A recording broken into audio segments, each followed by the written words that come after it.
नागपूर येथील कपिलनगर पोलीस ठाण्याच्या हद्दीत एका अल्पवयीन मुलीवर ओळखीच्या तरुणाने जबरी लैंगिक अत्याचार केल्याची अत्यंत धक्कादायक घटना समोर आली आहे।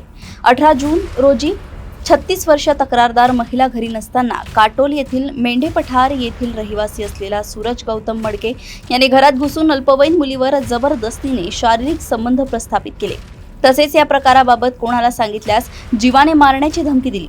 पीडित मुलीस त्रासापोटी उपचारासाठी मेयो हॉस्पिटल येथे नेले असता ती गर्भवती असल्याचे निष्पन्न झाले। यानंतर पीडितेने घडलेला प्रकार आईला सांगितला।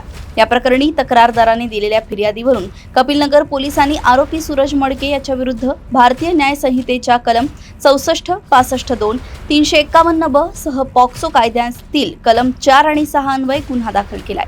पोलीस उपनिरीक्षक रणजित रणनवरे यांनी या गुन्ह्यातील आरोपीस तत्काळ अटक केली असून पोलीस पुढील तपास करतायत। पोलीस ठाणे कपिलनगर येथे फिर्यादी आहेत। त्या फिर्यादी जी की पीडित महिलेची आई आहे, त्यांच्या तक्रारीने पोलीस ठाणे कपिलनगर येथे कलम 64, 65, 2, 351, BNS सह कलम पॉक्सो 4 आणि 6 या अन्वये पोलीस ठाणे येथे गुन्हा दाखल करण्यात आला।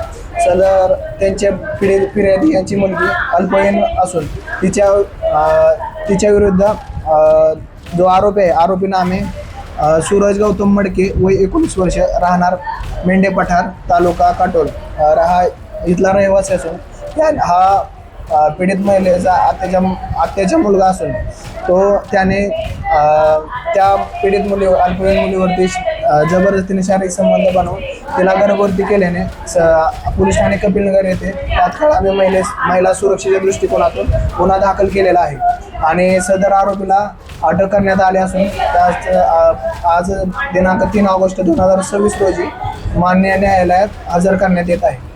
पूर्ण कारवाई ही मान्य पोलीस उपायुक्त झोन 6 तसेच ACP जरीपटका विभाग आणि मान्य वरिष्ठ पोलीस निरीक्षक सतीश आडे यांच्या मार्गदर्शनाखाली करण्यात आलेले आहे।